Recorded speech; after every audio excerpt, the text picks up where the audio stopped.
tidur saat puasa itu termasuk ibadah. Di mana sisi ibadahnya? Katanya begitu Pak Ustadz.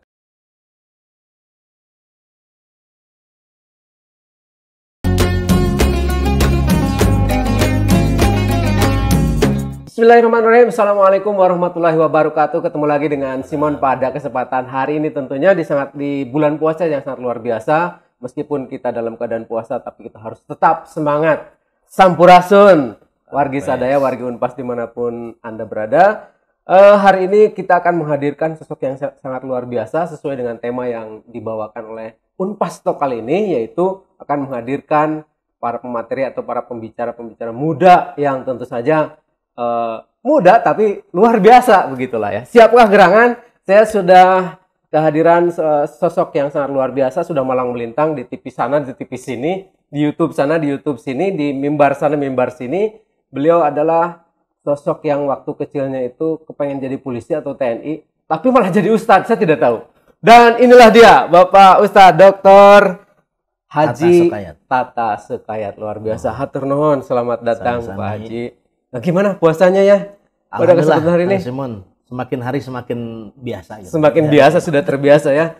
Kalau saya masih ada ngantuk-ngantuk gitu kalau bulan puasa nih Pak Ustadz. Dan itu berarti manusiawi. Manusiawi ya. Oke guys, luar biasa kan? Baru seperti itu udah nambah semangat kita kan? Ini Pak Ustadz, di bulan puasa itu apa semacam ada kebiasaan gitu. Atau ada edik lah di kalangan para remaja seperti kita dulu mungkin ya Pak ya. Betul. Kalau bulan puasa itu ujuk-ujuk kesolehan kita, keimanan kita itu seolah-olah nambah atau meningkat gitu. Betul. Ini kira-kira kenapa nih Pak Ustadz kalau boleh tahu nih? Iya, yang pertama kita Kang Simon menikmati setiap perkembangan hidup menuju kepada kebaikan itu sebuah kenikmatan. Karena nikmat yang paling besar itu nikmat iman dan Islam. Dan al-imanu yazidu wa yanqus. Iman itu fluktuatif, kadang bertambah, kadang berkurang. Yazidu bil mudzakarah. Iman itu bertambah ketika mudzakarah. Termasuk pada bulan Ramadan, spiritualitas kita meningkat ya. Anak-anak muda juga semakin rajin ke masjid, tadarus Al-Qur'an, puasa, sholat malamnya dan seterusnya. Dan ini sebuah kenikmatan yang luar biasa dan itu fenomena yang harus kita syukuri bersama. Oh, intinya itu fenomena yang sangat luar biasa dan seolah-olah biasa ya. Mungkin biasa. Salah satunya tadi kita mensyukuri nikmat gitu. Betul. Ya. Karena, tapi masalahnya Pak Ustadz, di kalangan anak muda kita lah, jangankan anak muda lah, mungkin di usia-usia kita juga masih ada yang ya punten-punten ya guys, lebay gitulah ya. Jadi kita misalnya lagi tadarus, tiba-tiba ditulis di status tadarusan atau OTW taraweh atau sahur atau apa. Ini bagaimana menyikapi hal itu atau bagaimana hukumnya ini? Yang kedua tadi keterangannya kalau iman itu bertambah dengan mudzakarah, tapi wayan kusubil maksiyah, dia akan berkurang kadar iman kita itu dengan maksiat. Ketika di majlis taklim iman kita bertambah, tapi waktu di majlis taklajim iman kita berkurang. Ada majlis taklim, ada majlis taklajim, luar biasa. Ada al-mukarrom, ada al-mugarong. Al-mukarrom ya.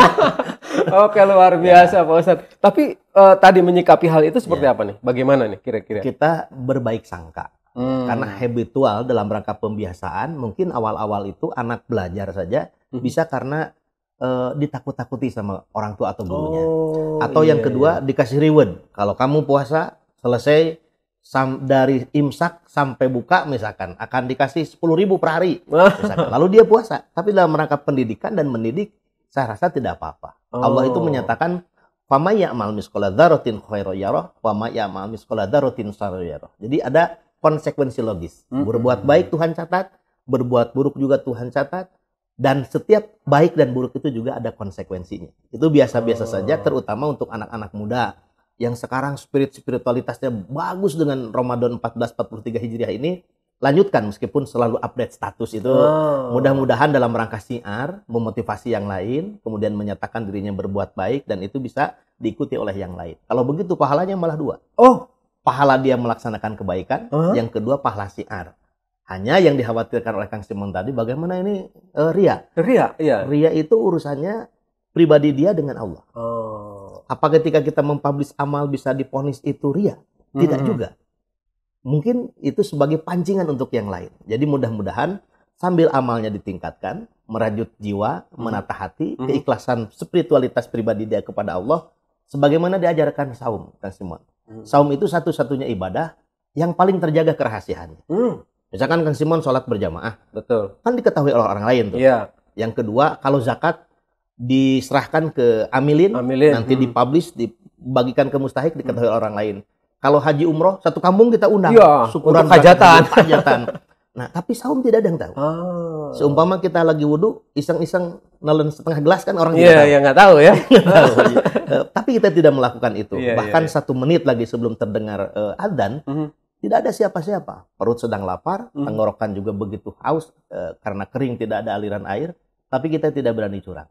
Telah terjadi yang disebut dengan peningkatan rukun agama dari iman, Islam pada ihsan. Beribadah kepada Allah seolah-olah melihat Allah. Jikapun tidak hadir perasaan itu, dia yakin Allah maha melihatnya. Karena itu kita tidak mau berbuat curang ketika berpuasa. Iya, betul. Masya Allah, luar biasa pemirsa wargi Unpas ya. Ternyata bolehlah memposting-posting boleh, tapi nggak usah berlebihan juga. Dan tadi katanya kalau kita nggak berlebihan, itu bisa dapat 2 pahala ya Pak Ustadz ya. Pahala atas dirinya beribadah dan pahala atas syiar yang disampaikan. Luar biasa. Nah, tapi Pak Ustadz, ini fenomena lainnya lagi nih. Mungkin pengalaman saya pribadi dulu lah ya. Setelah kita berlapar-lapar puasa, kemudian lebaran, dan 2-3 hari lebaran, punten-punten ya Pak Ustadz, iman kita kok seolah-olah turun lagi. Biasanya ke masjid untuk sekedar sholat isya atau sholat subuh. Setelah puasa lewat, itu ya Allah, malesnya luar biasa. Ini untuk mempertahankannya barangkali bagaimana caranya, strateginya mungkin dari Pak Ustadz. Kang Simon, kalau kita kuliah, awal-awal semangat, pertengahan kita juga lesu, apalagi kalau sudah STMJ. Apa tuh? Semester 7 masih jomblo. Pak, itu udah nggak ada semangat. Iya. Ke depan masih sulit. Dan ketika mau menyelesaikan tugas akhir atau finishing skripsi misalkan, kalau S1 itu lebih berat dibandingkan ujian yang biasa diikuti pada setiap 6 bulan itu. Betul. Nah, puncak saum itu akan dirasa lebih berat dibandingkan 10 hari pertama. 10 hari pertengahan dan lebih berat lagi menjelang grand final. 10 hari terakhir yang itu merupakan momen itkun minanar. Nah, karena itu kalau di awal sholat itu sampai keluar, betul. Nah, nanti di akhir sampai ke dalam. Nah, maka Nabi itu memberikan contoh Kang Simon, model saumnya itu. Ketika 10 hari terakhir itu wa antum aqifuna fil masajid. Para sahabat itu beriktikaf di masjid, tidak ada aktivitas lain. Jadi semakin menguatkan, bukan menjauhi masjid, malahan justru tidurnya pun di masjid. Tidur di masjid, itikaf ya. Iya. Itu yang harusnya dilakukan oleh terutama anak-anak muda. Kalau yang sepuh-sepuh mudah-mudahan sudah terbentuk seperti itu ya. Ya memang seperti itu. Biasanya kalau di akhir-akhir Ramadan, sepuh-sepuh aja yang di depan yang ada itu. Bukan hanya grand final. Grandma ya. Grandma sama grandpa. Oke, Pak Ustadz. Nah, tadi satu hal. Untuk kiranya kita mensiarkan kepada teman-teman dan kepada wargi Unpas nih, khususnya di wargi Unpas, untuk mempertahankan keimanan kita ini seperti apa nih Pak Ustadz? Barangkali ada tip and triknya gitu supaya tetap bertahan lah gitu. Yang mungkin bisa kita lakukan selain faktor di dalam atau internal ya, kita punya motivasi. Saum Ramadan sekarang ini saum yang terakhir selama hidup. Motivasi dalamnya. Karena saum yang akan datang kan belum tentu kita masih ada. Jadi mestinya pada setiap pribadi kita punya prinsip yang ditanamkan yang pada diri kita. Saum ini saum terakhir buat saya, sehingga harus menjadi saum terbaik dalam hidup saya, dan ini menjadi kado terindah untuk menuju Allah Subhanahu wa Ta'ala. Yang pertama. Yang kedua, faktor eksternal memang harus membuat semacam community, komunitas berjamaah, sholat tarawih. Makanya kan tidak semua sholat sunat itu berjamaahkan kan semua. Sholat tarawih diberjamaahkan itu untuk menjaga secara sosial. Kalau kita tidak sholat tarawih itu malu lah oleh yang lain. Nanti juga akan terbentuk malu karena Allah Subhanahu wa Ta'ala. Nah, kemudian variasi-variasi di akhir itu kan ada momen nuzulul Quran di pertengahan, ada menjelang mencari Lailatul Qadar, ada mengeluarkan zakat fitrah. Sebetulnya sudah didesain sedemikian rupa supaya tidak jenuh, tidak boring ya. Karena gitu-gitu aja, gitu-gitu lagi dan gitu-gitu terus gitu. Sehingga di awal di pertengahan Ramadan sampai akhir itu variasi kegiatan Ramadannya lebih banyak lagi. Bahkan kalau ditambah dengan khazanah kesundaan atau masyarakat Sunda atau budaya kita, menjelang akhir Ramadan itu lebih heboh lagi. Kenapa tah? Misalkan dalam Quran itu sebutkan inna a'tainakal kautsar. Fasholli lirabbika wanhar. Kalau kita mendapatkan kenikmatan dan Allah sudah memberikannya begitu banyak nikmat, itu melakukan sesembelihan, wanhar. Nah, biasanya pepencitan. Kan? Menjelang akhir Ramadan itu biasanya ayam dipencit, domba dipencit, muning dipencit, dan kemudian dipasak lalu dibagikan. Dibagikan ke tetangga dan tetangga juga dengan hal yang sama membagikan juga. Kemudian merayakan kebahagiaan biasa dengan berganti baju yang lebih rapi, lebih baik, bahkan lebih baru. Lebih baru, Meskipun Id itu bukan terletak pada posisi berganti baju barunya, tetapi sudah menjadi budaya dan itu juga tidak bisa disalahkan dalam rangka mengekspresikan kebahagiaan. Kemudian pulang kampung kan. Fenomena mudik seperti itu keluarga, ya. Jadi variasi-variasi di akhir Ramadan itu sebetulnya akan lebih menjaga spirit ibadah kita ya. Tapi memang jika tidak kita selektif, itu juga bisa tergoda teralihkan oleh kegiatan-kegiatan tadi. Jadi rabun jauh dari makna yang sesungguhnya, mensakralkan saumnya. Jadi lebih mensakralkan misalkan baju barunya ketimbang mensakralkan merawat ketakwaannya. Itu ini perjuangan yang harus lebih ketat lagi dari masing-masing kita. Pak Ustadz kan nanti juga kita ada beberapa ada beberapa pertanyaan yang dari netizen. Ini sudah banyak yang masuk, tapi nanti akan kita diskusikan, kita obrolkan pada sesi berikutnya. Sekarang ya begini Pak Ustadz, dari fenomena atau tren-tren yang dari tahun ke tahun tentang puasa gitu loh, di anak muda ini ada semacam kalau membangunkan sahur itu ada pakai musik atau pakai segala macam lah, pokoknya heboh banget lah. Menurut Pak Ustadz dan dari sisi religi sendiri, fenomena seperti ini apa nih? Bagaimana? Dari sisi religi itu termasuk dakwah. Jadi dakwah itu intinya ta'muruna bil ma'ruf wa tanhauna 'anil munkar. Jadi membangunkan sahur itu dalam rangka ta'muruna bil ma'ruf, mengajak kepada kebaikan. Yang disebut ma'ruf itu dalam pandangan Syekh Mustafa Al-Maraghi, Kang Simon, mastahsana bihi syar'u wal aqlu. Segala sesuatu yang baik menurut syariat dan baik menurut akal. Imsak itu baik menurut akal dan baik menurut syariat. Hukumnya kan sunnah. Karena kalau tidak imsak itu memadorotkan badan. Nanti kalau malam imsak, makan sahur ya sampai imsak, kemudian siang kita punya stok makanan dan minuman. Tapi kalau tidak imsak, karena tidak ada yang membangunkan misalkan atau tidak tersadarkan, dia tidak imsak, nanti siangnya lebih repot. Tanes ba'da subuh. Apa? Komo ba'da subuh. Kalau imsak jadi ba'da subuh. Iya, imsak ba'da subuh ya. Oke, jadi tidak masalah ya. Dari sisi itu justru ada unsur siar di situ ya. Unsur siar dan sudah biasa dari tahun ke tahun berjalan seperti itu. Ya ada berisik-berisik sedikit, wajar saja. Wajar saja. Oke, nah tadi dari unsur cara membangunkan orang-orang sahur. Kemudian berikutnya ada juga fenomena yang berkembang di kalangan remaja atau anak muda. Itu ada yang mencari takjil, Pak Ustadz. Dia jalan-jalan dengan sekelompok orang ke masjid A, ke masjid B gitu kan. Kemudian bahkan ada yang istilahnya yang membagi-bagikan di jalanan juga gitu. Ini bagaimana fenomena seperti itu, Pak Ustadz? Kebahagiaan orang puasa itu Simon ada dua. Lishaimi farhatani. Untuk yang berpuasa itu ada dua kebahagiaan. Yang pertama farhatun indal iftar. Bahagia ketika berbuka puasa. Jadi saat-saat yang membahagiakan bagi seorang yang berpuasa itu saat ketika berbuka puasa. Maka ketika ada yang menitipkan makanan atau minuman buat takjil, dia sudah melakukan idkhalus surur, memberikan suatu kebahagiaan yang pahalanya sangat besar. Nah, bagaimana kalau mencari sebagai upaya dalam rangka menyegerakan berbuka puasa dan juga memberikan ruang kepada mereka yang memberi, itu tidak masalah.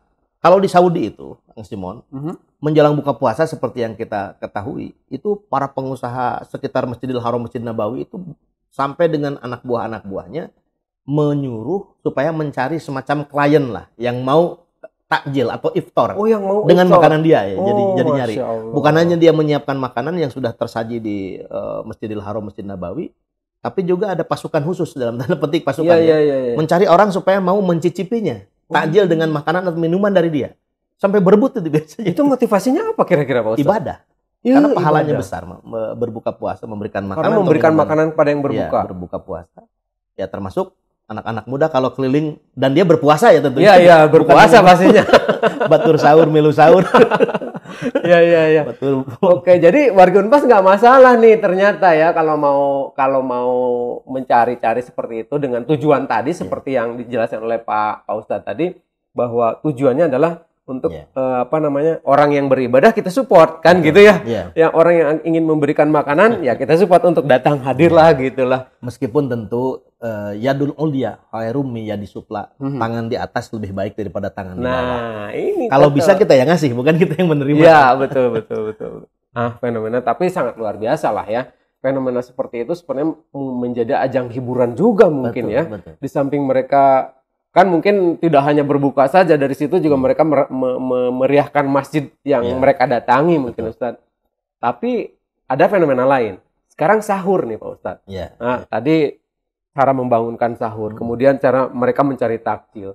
Sekarang ada beberapa teman-teman di media radio ataupun di masjid-masjid tertentu itu ada yang sahur on the road. Menggunakan mobil, membawa nasi bungkus dan lain sebagainya, membagi-bagikannya ke masyarakat yang ada di sekitarnya, berpuasa atau tidak mungkin mereka nggak berpikir itu. Yang penting tugas mereka adalah berbagi seperti itu. Nah, ini bagaimana fenomenanya? Itu lebih cakep lagi. Lebih cakep lagi ya malah ya? Ya, dia malah ini kan menjadi tangan yang di atas ya, mencari orang yang mau menerima. Itu lebih cakep lagi karena Kang Simon, musik itu mungkin bisa menenangkan jiwa. Betul. Sehingga harus didengar oleh setiap telinga. Tapi ada bunyi-bunyian yang tidak boleh didengar. Yaitu bunyi piring tersentuh sendok yang didengar oleh kaum fakir, miskin dan duafa, tapi dia tidak merasakan isi yang ada di piring. Masya Allah, luar biasa. Nah ini Al-Quran menyebutnya para pendusta agama itu ternyata bukan mereka yang belum pernah ke tanah suci sana, bukan mereka yang tidak atau tidak melaksanakan ibadah lain lebih baik, tapi para pendusta agama itu adalah ara'aital ladzi yukadzibu biddin fadzalikal ladzi yad'ul yatim wala yahudu ala ta'amil miskin. Manusia yang tidak pernah memberi makanan kepada kaum fakir dan miskin. Jadi itulah yang dipesankan oleh Sunan Gunung Jati. Ingsun titip tajum lan fakir miskin. Aku menitipkan masjid dan fakir miskin. Oke, jadi justru itu lebih membahagiakan buat kita ya. Betul. Karena masih ada orang yang mau berbagi, masih ada orang yang peduli lah terhadap masyarakatnya gitu. Apalagi di jalan Kang Simon, kita masih tidak bisa menutup mata dari sebuah realita. Ada saudara-saudara kita yang tertidur beralaskan koran, beratapkan awan, dan mereka yang tidur di rumah-rumah gerobak. Ini kan begitu banyak. Jadi kemana mata kita memandang, kemana kaki melangkah, akan menemukan saudara-saudara kita yang sangat membutuhkan uluran tangan dari kita. Jadi kalau ada anak muda di bulan Ramadan ini sudah punya spirit yang luar biasa, berbagi kepada sesama, sahur on the road atau apapun itu namanya, minimal lah terjadi pada bulan Ramadan, itu bisa menjadi solusi alternatif bagi saudara-saudara kita yang seperti tadi. Ya mestinya ini memang dilanjutkan pada bulan-bulan selanjutnya. Nah itu, tapi memang kelebihan bulan Ramadan mungkin itu ya. Ada banyak peluang untuk kita melakukan ibadah mungkin ya Pak Ustadz ya. Karena Kang Simon, biasanya kita menghadapi kaum fakir miskin dan duafa itu dengan seminar. Diselenggarakannya di hotel bintang 5 yang datangnya orang-orang hebat dengan fasilitas yang mewah, makanannya juga yang hebat. Dilakukan riset penelitian yang keluar adalah angka-angka. Betul. Tapi tidak pernah menyentuh perut mereka. Tapi ketika kita berpuasa, kita merasakan langsung lapar itu tidak enak, haus itu tidak enak. Kemudian kita tinggal menganalogkan bagaimana dengan mereka, anak-anak yang terlantar di pinggir jalan. Yang buka saumnya kita pasti begitu adzan tiba, kita akan buka puasa. Tapi mereka perutnya datang maghrib juga belum tentu berbuka dari kelaparannya. Kalau tidak ada uluran tangan dari para agnia. Nah kita menjadi orang fakir, menjadi orang miskin yang langsung kita merasakan fakir miskin itu. Sebenarnya yang lebih canggih lagi, coba rasakan hidup seperti mereka. Ini yang disebut kalau di riset itu kan deep research ya. Riset yang mendalam. Jadi kita yang bukan mewawancari mereka, bukan mendata mereka, tapi kita merasakan seperti mereka. Nah kalau tidak berempati juga, halo, kemana sih hati lo? Gitu. Kemana sih hati lo? Gitu lah ya. Sudah ngerasain juga itu. Sudah ngerasain juga, masih tetap nggak peduli gitu ya, Ustadz ya. Oke, ya ternyata luar biasa ya. Tapi satu lagi di fenomena puasa ini, setelah tadi 4 lah kurang lebih ya. Sekarang yang terakhir nih cerita ngabuburit nih, Pak Ustadz. termasuk saya lah masih suka jalan-jalan untuk sekedar ngabuburit gitu kan, bawa anak dan lain sebagainya jalan-jalan gitu. Fenomena seperti ini masih banyak yang disalahgunakan oleh adik-adik kita lah gitu, para remaja kita. Mereka ngabuburit justru motoran 3 orang misalnya, cewek cowok dalam satu motor misalnya. Nah, fenomena ini untuk kira-kira dari cara kita lah, dari sisi religi untuk mencegahnya bagaimana, tetapi dengan catatan tidak merubah budaya tentang ngabuburit itu nih Pak Ustadz, bagaimana nih?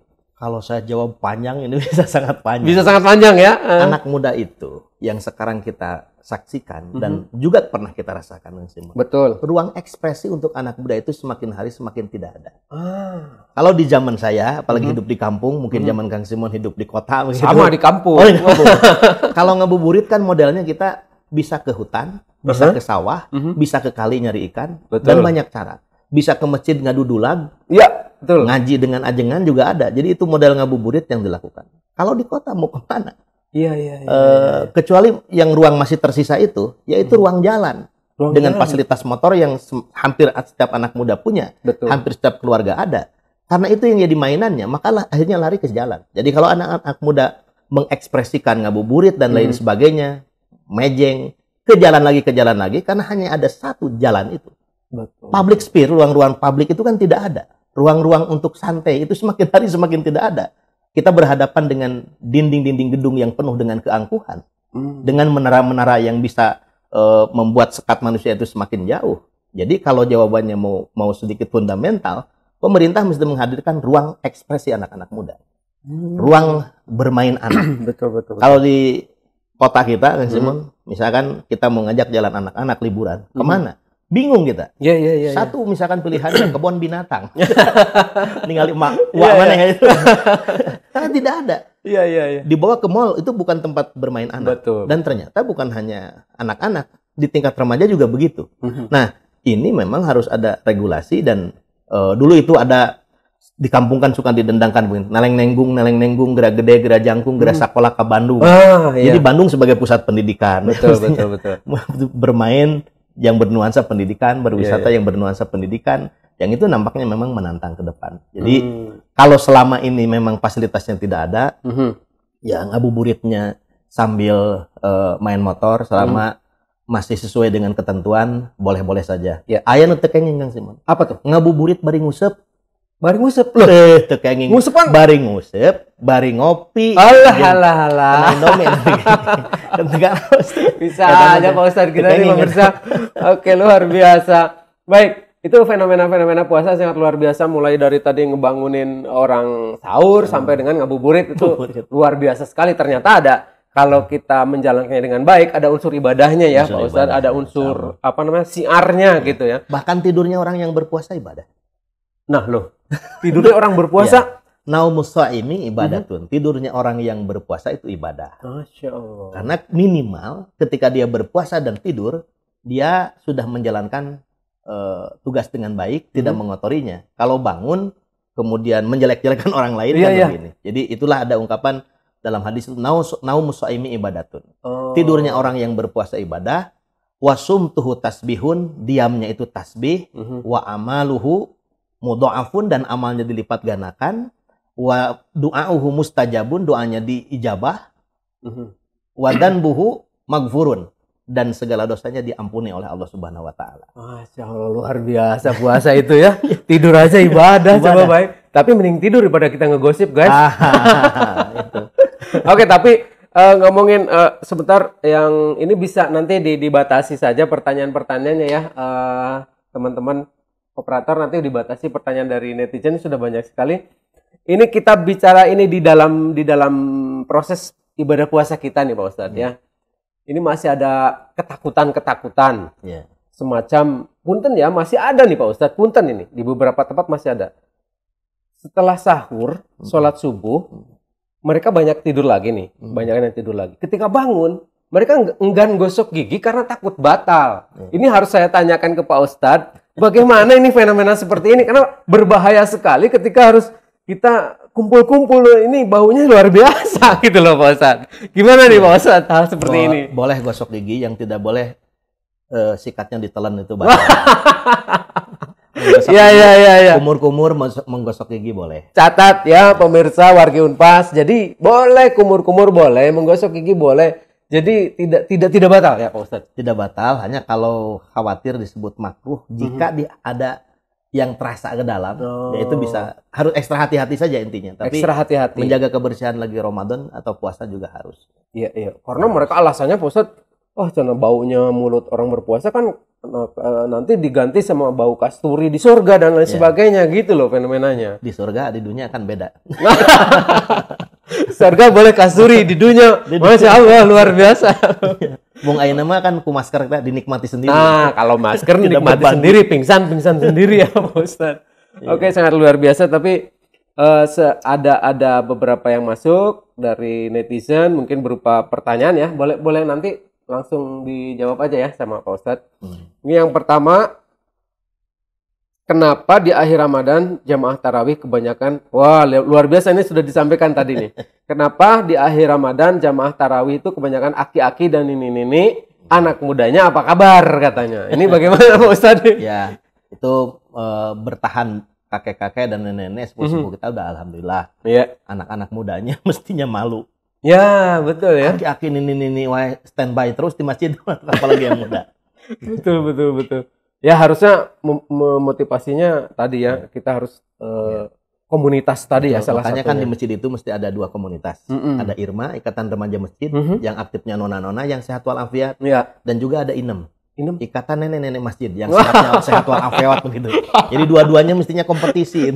Harusnya ya, harusnya mereka kompetisi ya. Baik. Yang kedua, boleh nggak sih sengaja milih tarawih yang 11 rakaat biar cepat beres karena ternyata yang 23 itu bikin ngesang. Nah, kalau nawaitunya itu berarti ngambil yang mudah-mudah saja.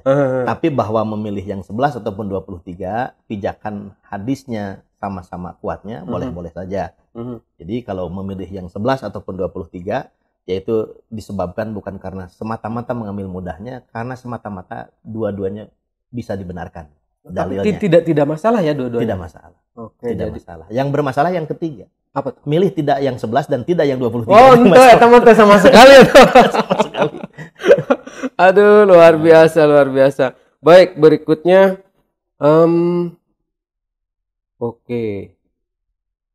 kalau ini berhubungan dengan saat ini kan sedang corona katanya masih fenomena corona masih luar biasa. Jadi kalau swab dan vaksin pada waktu puasa, apakah membatalkan puasa? Nah ini Pak. Tidak, karena tidak masuk kepada lubang mulut ataupun lubang dubur. Itu yang menyebabkan misalkan punten hintut bari kerenang tah itu membatalkan. Oh, itu bener ya, Pak Ustadz. Saya di kampung dulu, di kampung halaman saya di Sumedang dulu begitu Pak Ustadz ya. Kita ngojai di sungai gitu kan. Ketika ada wah batal mana gitu. Itu benar ya? Karena ada air yang masuk. Oh, itu benar ya, batal ya Pak Ustadz. Tapi kalau yang ini tidak. Oke, yang ini jadi tidak masalah swab dan vaksin tidak masalah ya. Karena vaksin juga disuntikan gitu ya Pak Ustadz. Karena katanya ini kalau kita baca pengen mudik tapi takut ngebatalin puasa katanya karena di swab gitu. Udah terjawab. Baik, dari Firman berikutnya, kalau udah masuk waktu buka puasa, lebih baik sholat dulu atau makan dulu? Nah ini menyegerakan buka puasa sunnah. Meskipun hanya seteguk air atau hanya sepotong kurma. Begitu sudah iftar membatalkan puasa karena sudah maghrib ya baru sholat. Sistematikanya. Kalau sholat dulu berarti dia menangguhkan berbuka puasa. Betul. Ya, nggak boleh ya justru ya. Tidak boleh karena sunnahnya menyegerakan buka puasa. Tapi pengalaman saya juga Pak Ustadz, kalau azan terus sholat dulu, ingatkan makan terus sholat ya Ustadz. Duh, ada mal dalil meningkene ke sholat ke dahar ingat sholat daripada ke sholat ingat. Akhirnya eta Pak Ustadz, betul. Oke, nah jadi itulah ya. Jadi segerakan buka puasa kalau memang sudah waktunya tiba. Oke, berikutnya Ustadz mau bertanya, emang benar ya tidur pas puasa? Oh, tadi sudah dijawab sebenarnya, tapi nggak apa-apa, dijawab lagi lah sama Pak Ustadz. tidur saat puasa itu termasuk ibadah. Di mana sisi ibadahnya? Katanya begitu Pak Ustadz. Ketika tidur terpelihara dari segala kemaksiatan. Dalam keadaan saum pula, disitulah letak ibadahnya. Tentu kalau dibandingkan dengan mencari ilmu, dibandingkan dengan tadarus Al-Quran, ya lebih ibadah mencari ilmu dan tadarus Al-Quran dibandingkan tidur. Iya betul. Jadi betul, itu ya. pilihan yang paling level paling bawah lah. Baik. Baik. Itu saja mungkin dari netizen. Pak Ustadz, kita ngobrol santai lagi lah ya. Tadi setelah ada pertanyaan-pertanyaan kan harus kita jawab serius. Pak Ustadz bener nggak sih dulu teh Pak Ustadz katanya pengen jadi polisi atau TNI? Betul. Bener ya? Gimana Karena ceritanya? dari kecil itu saya berdampingan rumah orang tua itu dengan dengan kakek. Kakek itu pejuang veteran yang menginginkan anaknya bisa atau cucunya bisa melanjutkan tapak lacak mantena. Iya. Nah di situ saya memang dari awal dari kecil itu sudah mengidolakan kakek ketika bercerita berjuang pada masa penjajahan dulu. Dan disiapkan juga secara fisik kan karena kehidupan kita di kampung di dunia tani dan ditunjang oleh kulit ya. Kulit hidung tani aja kan jadi tidak takut hitam karena sudah hitam. Iya. Itu cita-cita memang dulu. Sampai mungkin sampai SLA ya, sampai aliyah saya masih bercita-cita ke situ.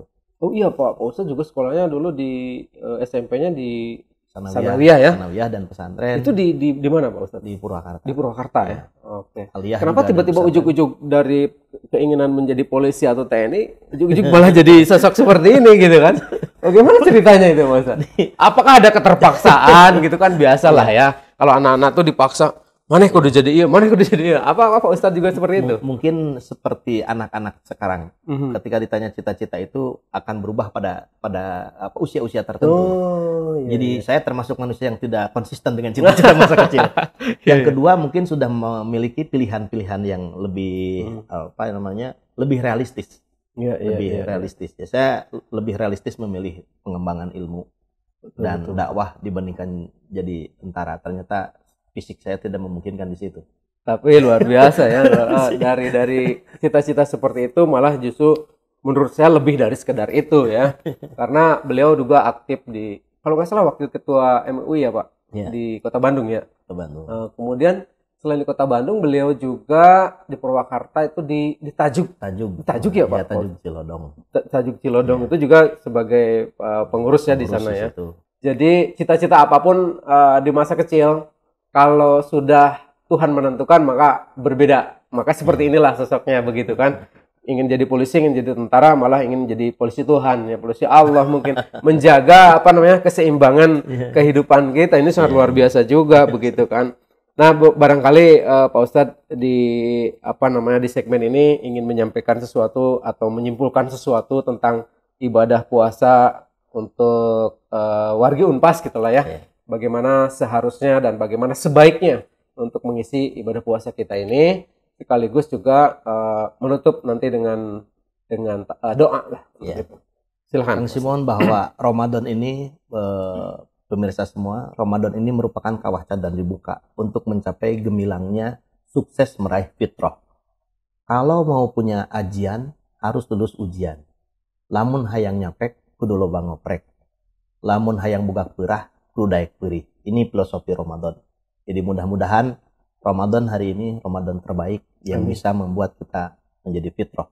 Allahumma sholli wa sallim wa barik amin ya rabbal alamin. Amin. Allahumma nawwir qulubana bi nuri hidayatika kama nawwartal arda bi nuri samsika abadan abada. Bi rahmatika ya arhamar rahimin. Rabbana atina fid dunya hasanah wa fil akhirati hasanah wa qina adzaban nar. Subhana rabbika rabbil izzati amma yasifun.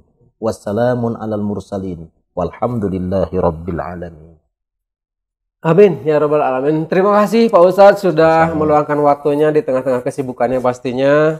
Salam juga untuk keluarga. Semoga Pak Ustadz bersama keluarga dan seluruh jajaran yang ada di kantornya Pak Ustadz pastinya sehat-sehat semuanya.